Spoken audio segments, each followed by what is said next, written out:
Welcome to the Front Office Exchange, where we take a look at the careers of executives and rising stars within the sports business. Now here's your host, Jake Failing. Welcome to episode 7 of the Front Office Exchange podcast. Our guest today is Joe Favorito. He's a podcaster, a professor, an author, and an all-around media and marketing guru. And tens of thousands of sports business professionals subscribe to his sports marketing and PR pros LinkedIn group. I'm a member, and I'm sure you are too if you're listening. Before we get started, I want to thank everyone who listened to the first 6 episodes of the podcast, which I pushed live last week. It was great to hear from people in the industry that I haven't heard from in years. The response has been fantastic. So I just want to thank everyone who's listened, downloaded, shared, and I continue to encourage you to keep doing that down the road.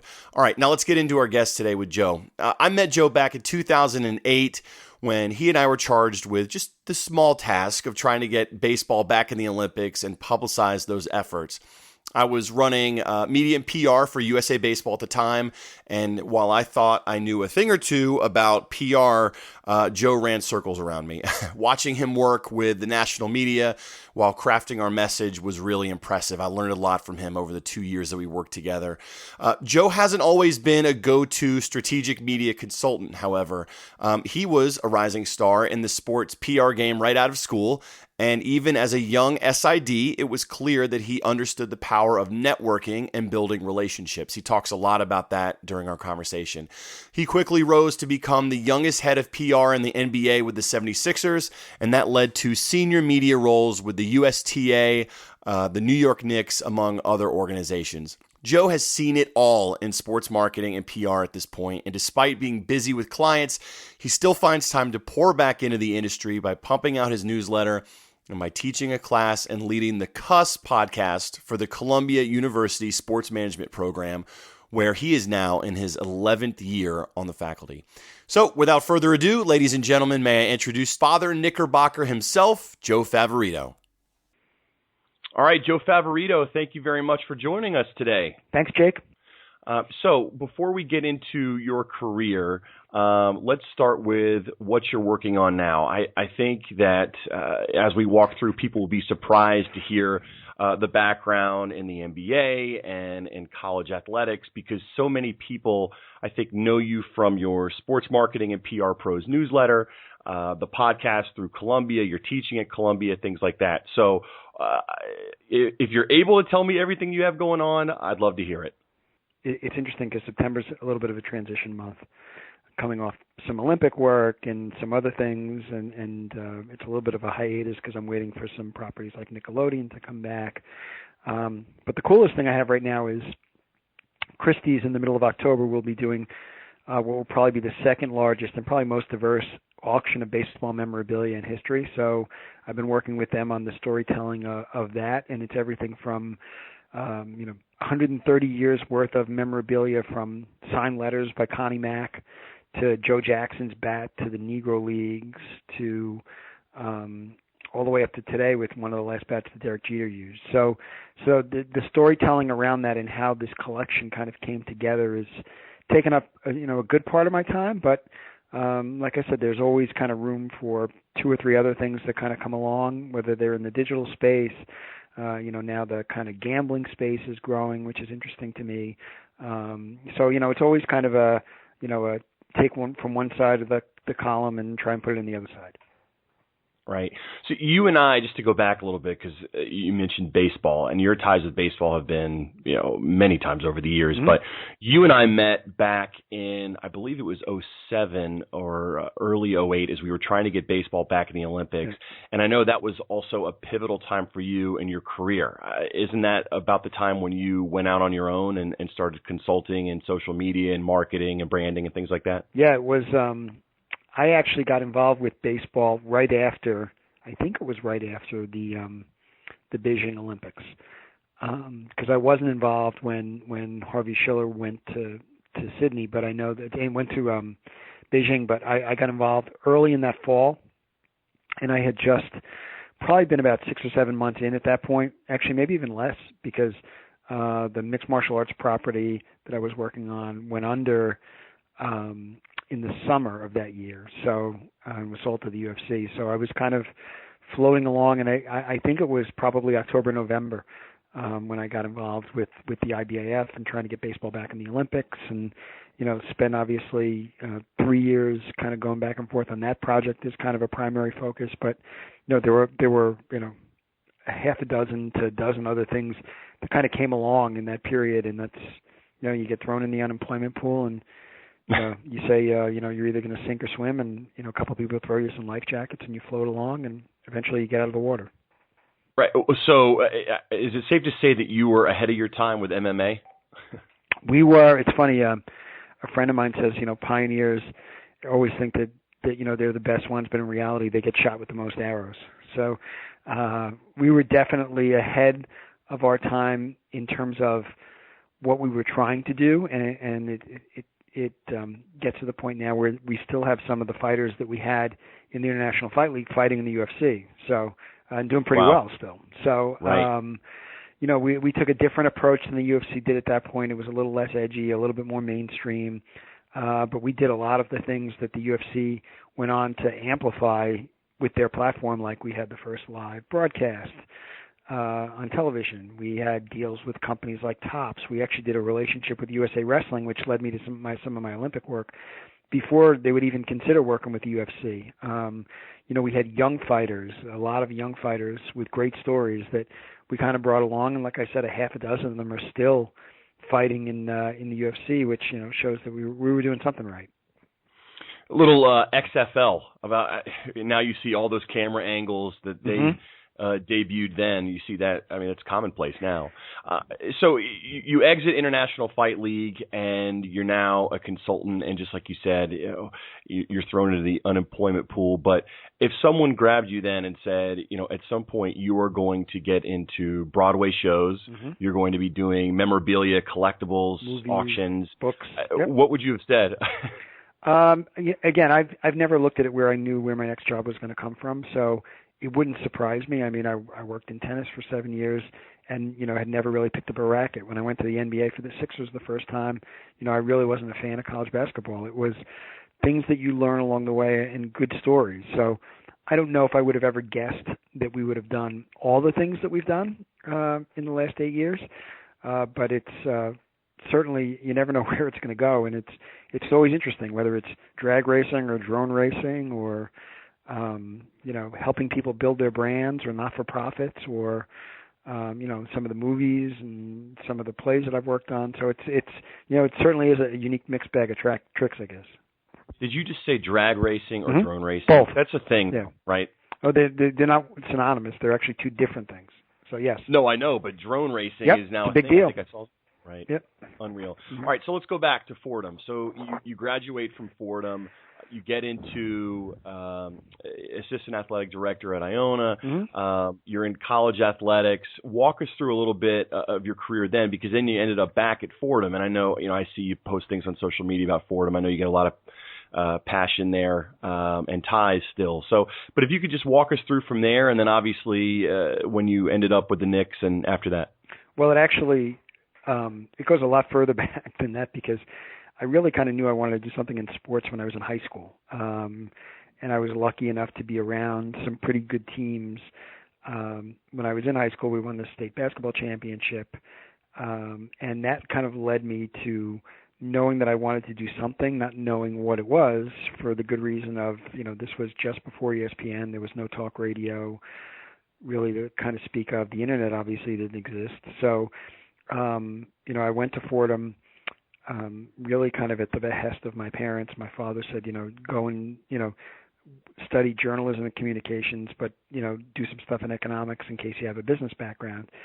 And I went there, and I was kind of lucky because I fell into a time at a 50,000 watt radio station on campus, WFUV, where we were at a time, again, before talk radio and before ESPN, or ESPN had just started then. Where we were kind of out in the field. And, the other interesting thing that happened at that point was I was the last class who the drinking age in New York State was 18. So, oh dear. But it was interesting because you'd get out and, we would go and drink in bars in the city with people like Thomas Wolfe and Mike Lupica. And, wow. You kind of learn pieces of the business that you can only learn from doing things like that. But so I'm on this radio station where, we're out covering games and we're broadcasting our own games. And Fordham was very good in basketball at that time. And I was involved in the basketball program. And at one point, probably my junior year, I started to realize that not only could we do all these things, and this was all fun and interesting, but eventually you had to figure out what you were going to do for a job. So there was a thing called sports phone, which no one listening to this will ever know what it was. But before talk radio, the only way you would get your scores, you would dial a number, 976-1313 from anywhere in the country, and you'd hear every score updated every 15 minutes. And through the network that you built at people who were working there, and it was like, I'm trying to think of guys who are around. Jim Memelo's now on Sirius MLB Radio, and Barry Landers and Kenny Albert and Bob Papa. So you'd just be hanging out in these rooms with these people, waiting for the University of Hawaii football games to be over so you could go home at 2 o'clock in the morning. But that was kind of one of the first forays. But also at the same time, people told me about internships. So I was lucky enough through the basketball program at Fordham, where I was a manager, to have someone call and say, hey, you should go talk to NBC about an internship. And I went down, and there was a guy named Kevin Monahan who interviewed me, and he said, you can't really do this here because you need to be here kind of full time. But there's a guy named Mike Cohen who probably would be interested in having you. Mike used to be the head of PR for NBC Sports, had branched out on his own. So why don't you go see him? And I did. And Mike Cohen really kind of became the person who showed me how the business was going to grow. And kind of, again, was one of the first ones to throw me in the pool to see what I could do. So, we would work on some of his great projects for like NFL Films, and he did a lot of boxing. So, I worked the Hearns-Hagler fight, the first Hearns-Hagler fight. And, he had tennis. So I would go and get Kay McEnroe, John McEnroe's mother, flowers for the Shearson Lehman Brothers Tournament of Champions in Forest Hills. And, he showed me how to write. He showed me kind of what a good story was. He taught me how to listen. And he gave me an internship and eventually hired me kind of part-time with some other people who have kind of grown in the industry. And he gave me my first start. And, every 6 months, Mike would call me up and say, this job is open, go do this, or, go do this, or add this on, or go call Dick Young and ask him about, tell him about something that's going on at Fordham, or, wow. something like that would come along. And, that's how I got to Iona, was I was working at Sports Phone and doing something. And that probably is a lot like what you're doing now. Yeah, but it was, you had to be in one place. And again, you don't, at that age, people will do, a lot of athletes now do this letter to my former self, which I think is kind of ridiculous that so many people are doing it. But, right. If you knew now what you knew then, you wouldn't be as kind of smart ass or, think you know a lot more than you actually do, and you probably would have learned a lot more. But, lo and behold, he calls me up one day and said that Iona, the sports information director at Iona, had just quit. His name was Tom Dodato, and it was October, 2 weeks before the basketball season was supposed to start. And he said, you should go work for Iona. So I went up there, I met with Rick Mazzuto, the athletic director, and he hired me. And I started there, and, things just kind of took off. At 22, I was the youngest SID in the country, and our first game was at the University of North Carolina. And I remember sitting down with Rick Brewer, who was the sports information director at the time, and just saying, what should I be doing? And he was very helpful. And that's the Tar Heel in him. Yeah, right. And, it kind of grew from there. But I was there for, at Iona for a year. It was Pat Kennedy's last year. And we had a really interesting staff who, to this day, have gone on to other places. Tim Welch and Dave McGarrity's the women's basketball coach at Army, and we had a guy who's passed away named Kenny Williamson, who was, one of the Knicks' best scouts down the line. But we also, had come right off the Jim Valvano era at Iona, and he was at NC State at that point. And Pat left at the end of the year to go to Florida State and really kind of grow his career. But, the people that you met then and the stories that came out then started to help you kind of build a business. So I was there for a year. I went to Monmouth College in New Jersey for a year at kind of Mike's behest and said, go do this stuff because, they had just gone Division I. So, I'm probably one of the few people who lived down in the Jersey Shore for the winter and commuted to Brooklyn for the summer. But Yeah.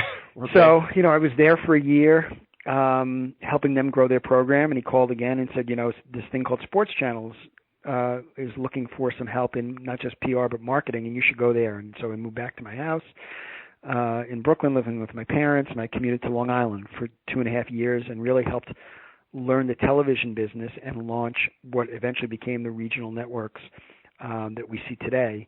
And, did some things like, we took the Yankee games off free TV at that point and put them on cable for the first time. But, again, through the people you meet and the connections you build, it was pretty interesting. Had a great time there for a year and a half. And again, he calls me and said, there are openings at both Manhattan, where he had kind of grown as the sports information director, and Fordham. Why don't you talk to both, and let's go figure out which one you're going to take. And I did, and I talked to both, and Manhattan was kind of dragging their feet. And I'll never forget, I called Mike on a Monday morning. It was probably like late summer. Actually, I know exactly when it was. It was in September. So it was the September of the Seoul Olympics, which was 2000. I have to go back and do the math. In 2000 Olympics in Seoul. And the Seoul Olympics were going on, and he said, I was going back and forth to Sports Channel. He's like, I'm going to this. One of his big things was the scouts. He was big on getting the baseball scouts into the Hall of Fame. And they had a softball game that day. He said, I'm going to the softball game. We'll figure it out tonight. Call me today after you get home from work at like 6 o'clock. So go to work at Sports Channel, come home, dial Mike's number. It rings. A kid answers the phone. I said, hi, is Mike there? And I heard nothing on the other end of the line. And he said, hold on. And this woman gets on the phone and said, Mike died of a heart attack 2 hours ago. Oh, my God. So I was kind of thrown in and didn't know what to do. And I'll never forget going to his funeral during the Seoul Olympics and hearing the stories again of, people like Marty Glickman and Michael Weissman, who was the founder of really kind of sports television at NBC with Roone Arledge. And it was a room probably that had 200 people in it that could have had 2,000 if the Seoul Olympics weren't going on at that point. Right. But again, you kind of learn life lessons right away. And, the two people that he were working, well, actually one person he was working with at that point was Brian Harris, who's still a dear friend of mine. He said, I think Mike would want you to go to Fordham. And I did. I went back to Fordham, and I was there for 5.5 years. And again, all these kind of crazy things happen when you're there, because you're listening and you're looking for good storytelling. So, we had a pitcher who pitched underhand. We had a deaf basketball player. We had, all these kind of unique stories, and we knew how to get coverage out of them. So lo and behold, I'm there for about 5 years. We have all these interesting things happen. I get married.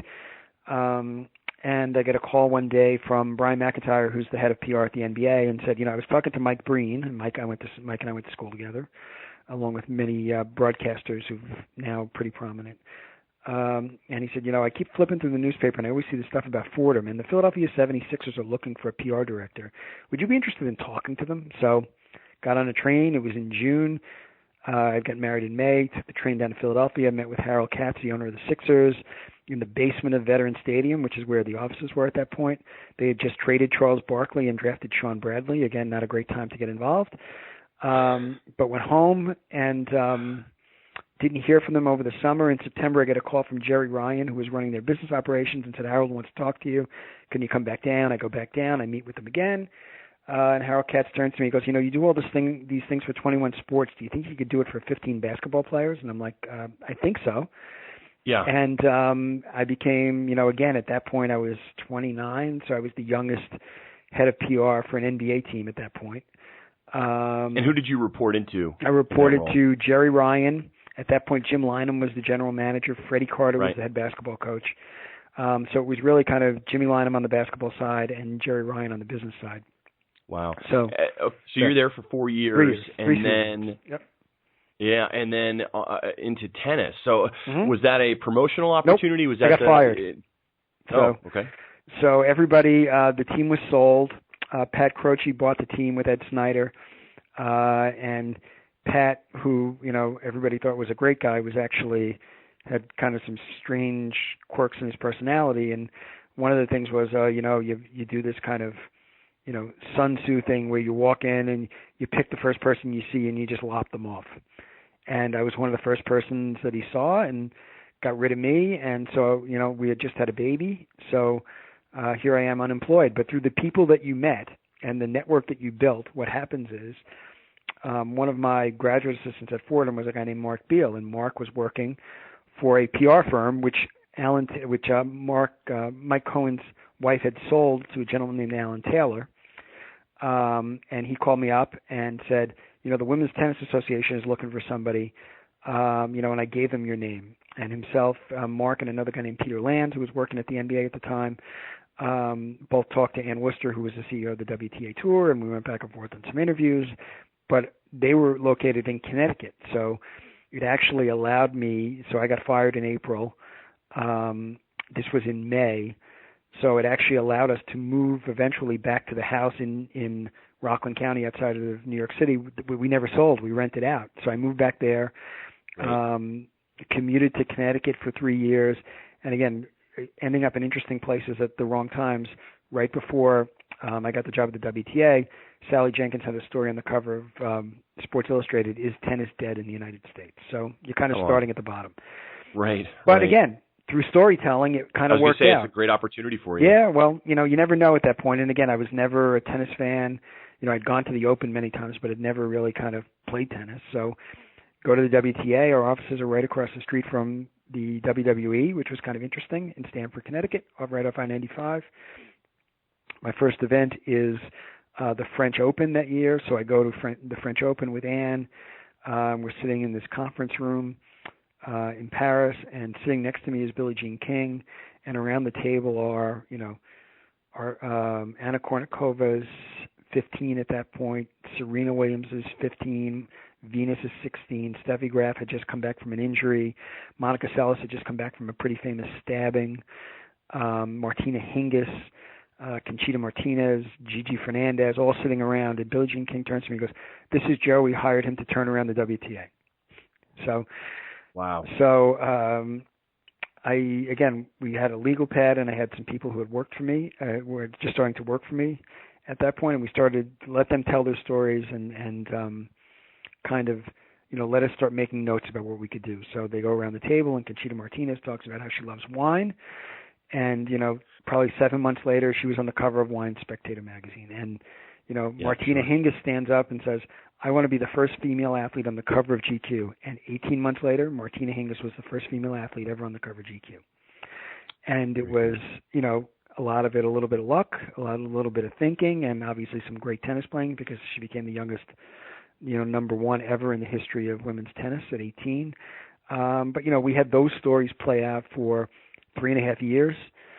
And then a job was created at the U.S. Tennis Association right when they were getting ready to move to what's now Arthur Ashe Stadium, and, take really what was a 2-week event and make it into a, multi-month activation business, work with the professional tours more, that it had never existed before. So and then went there. And then I know you were there for 2 years, and then was it just a matter of when the Knicks call, you answer the phone? I mean, I know that era, you were with them 01 to 06. Yeah. Obviously, 9/11 happened in 01. Yep. So, and that was Isaiah as well, right? No, it was way before. So it was actually, I started in a position, Jeff Van Gundy was the head coach.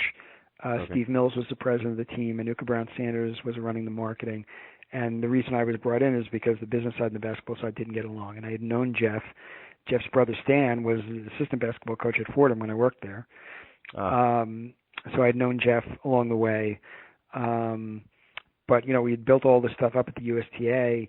I never really thought I would leave tennis. And this was September 2001. And we had, we always did something big for the winners of the U.S. Open. And that year was Leighton Hewitt and Venus won, I think. And I think it was Venus. Venus beat Serena in the first night final, which was one of the other innovations that we had. So September 9th, 2001, Leighton Hewitt wins the men. Venus won the women the night before, and they get to pick where they want to go to do their photo shoot the next day. And Venus didn't really want to do a lot of stuff. I think it was Venus. It was either Venus or Serena. And they didn't want to do a lot of stuff. We were just going to go to the Chase headquarters and do some stuff. And we were meeting with the people at Octagon, and Leighton Hewitt said, I want to go to Windows on the World. So we had never done that before. So when you think about September 10th, 2001, at 8:35 in the morning, we were supposed to be doing a photo shoot on top of the World Trade Center. And when you think about everything that happened 24 hours later, oh my goodness, it was kind of interesting. But what happens is he oversleeps. We never go there. We go to the Brooklyn Bridge. But, when you kind of think of where we were going to be 24 hours later. That's insane. Was, my goodness. Again, the stuff that happens. Right. But anyway, just to make a long story short, the last thing that was supposed to happen was 2 weeks later, the U.S. was supposed to play India in Davis Cup in Winston-Salem, as a matter of fact.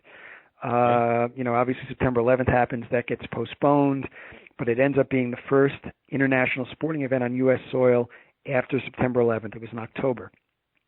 And at that point, I had already been talking to the Knicks. And that was kind of my swan song at the USTA. I go to the Knicks. First game there is Michael Jordan's first game back in the NBA with the Washington Wizards. So it kind of starts from there. And, it was an interesting time to be there. Went through, we made the playoffs once, got swept by the Nets, so 9 years in the NBA, and I never saw one playoff win. But because of that, you get to make a lot of chicken salad, and we built some pretty cool things. I got to work with, Larry Brown and Lenny Wilkins and Isaiah and Herb Williams, Don Chaney, Scott Layden. It kind of goes on and on. We retired Patrick Ewing's number, which was, recorded as one of the top 10 greatest events in the history of Madison Square Garden. So, we did a lot of stuff, not a lot of success on the basketball court, but, some really interesting stories that came out of that. So I'm about to compare you to Michael Strahan, if you can handle this. So I always joke that there's this generation that doesn't know that Michael Strahan was just an amazing football player. They know him now as this television star. Right. And, I almost look at your career like that you built this really progressive career in public relations. And, since that time with the Knicks and the International Fight League, you've built almost an even more successful consultancy. And part of that is this, again, the sports marketing and PR pros newsletter. What are you now on your 10th year at Columbia? This is actually the 11th year. I actually, but we started that program. John Ginzali, who was the editor-in-chief of Sports Business Journal, was working at Columbia with a guy named Lucas Rubin, starting this program. And he said there's two things. One is we want to have you come teach, but two, nobody has a book, so why don't you write a book? And he set me up with a publisher. Well, that was going to be my next point. Right. So you've written this book, and what was that process like, and how has that evolved with the rise of digital? Did that help you launch that newsletter? It helped a lot of ways. One of the things that I learned from a friend of mine who I went to school with who's in publishing is as soon as you put a book down, it's dated. So he said, you should start a blog. So I've done that, as kind of the companion to the book, for as long as we've had the book. So that's since 2007. And again, the idea of the book was not me talking about, this is the way you do things. It's let's just go tell some good stories. And that's really what the book is. It's, best practices of, what Kevin Burns said to who's the linebacker for the Ray Lewis when he came out of court, and how he handled that. And, all these other kind of unique stories, what it was like for my friend Meredith Geisler the first day on her job as an intern at what was Advantage International at that point, where they said, she walked into the office and said, you have to go to this guy's house right now because he died last night and his mom is waiting for you. And it ended up being Len Bias's mother. So, wow. So it's all these kind of interesting stories and kind of how you do X, Y, and Z. And, everything that happened. And that's really what the book is. And it's been updated once. It's got to be updated again, hopefully next year. But, it was the first one out there. And, I don't know of another one that's out there, that talks about this kind of niche industry like it does, Sure. So you did the book, and then this, again, the newsletter reminds me, we talked in a past episode to J.W. Cannon, who helps run hashtag SB Chat. Yep. And, the way he talked about that, where it was, I want to give back to the sports business community. Again, having known you for several years, I know that that's how you feel about your newsletter as well. Yeah. So how has that developed, and what is the demo like? I know that you're big into analytics, and you look at that, aside from the people being from all over the world, is this people coming out of college and or people looking to make a change in their career kind of midway through? It's everybody. And it's totally done by word of mouth. I don't do anything to promote it. We're over 37,000 members now. probably 26 or 27 countries. And it's everybody from high school students looking to get involved and figure out what they want to do to, the CEO of Formula One. And, I would say not a week goes by where I'm in a meeting and somebody says, oh, I get your newsletter. And I have no idea how they got on the list, but they're there somehow. I curate it all myself. I know everyone who's in. I keep certain groups out. I don't let financial guys in, because, there's no, I don't want people to go and mine the list, but I own the list. So, and it's just kind of interesting best practices, and it helps me kind of curate the week. And I do a lot of it by just kind of bookmarking things on Twitter. And, it's some great jobs and, some other best practices. And, people have said, why don't you monetize it? Why don't you do this? Well, I guess I could if someone wants to show me how to do it and invest their time into it. I've put as much time into it as I'm going to.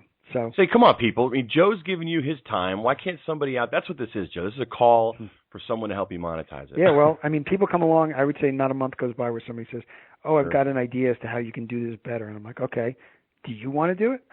So, everybody said, if you had a quarter of the list and you charged everybody $1, you think about all the money you'd make off of it. Well, everything's not about money.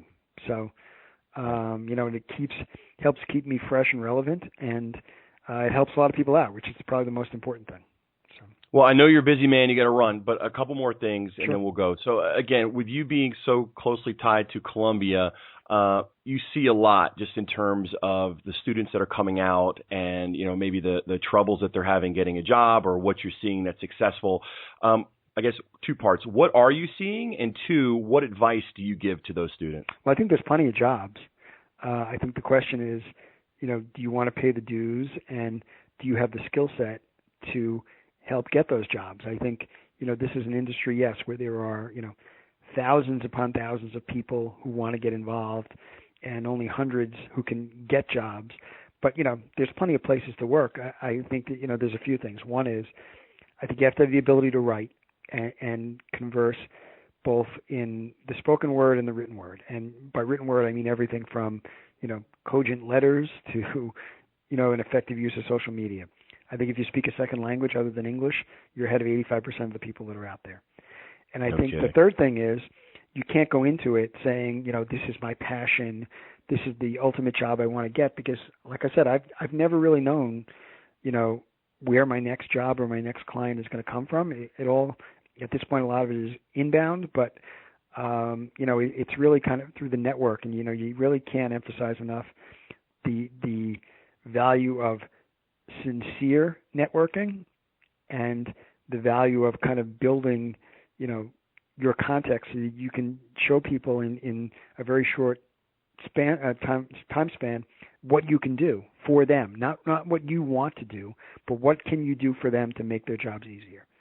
And then the last thing is, I think you got to be a good person. I think that there's a lot of jerks out there, and this is Scott Layden, who was one of my bosses, said the sports business is about 2 blocks long, and I believe that. I think you see the same people on the way up that you do on the way down, and if you treat people well, you'd be surprised how many people will come out and try and help you when you need something. So if you're a jerk, even if and I know many people who may or may not be jerks, but they when they hold the hammer and they're working at, big beer company or a big, computer company or a big credit card company, and they reach a certain age and they get let go, it's amazing when it goes the other way as to who helps them and who doesn't. And a lot of that is tied to how they treated people along the way. Not because they had the hammer and they were able to do all these great things and spend big budgets, but because they did the right thing with a lot of people. Got it. What is Joe Favorito, I guess, fill in the blank, Joe Favorito's favorite / what he thinks is the most valuable conference to attend? What social media handle or person do you like to follow? Those two questions. Conference all depends on what your interest is. I think, South by Southwest has built out a pretty interesting platform for sports. Synopsis does some nice events, and then there's, SBJ has a plethora of events, but that's kind of on the business side, whether it's Sports Media Technology Summit, whether it's World Congress of Sports, whether it's college athletics. And then you've got, some niche conferences that are not really sports, but you can learn a lot of things, MIT being one of them, the Sloan Analytics Conference. There's a GeekWire conference now in Seattle that I've heard is really good. For college students, the University of Michigan does a phenomenal sports business conference in November every year.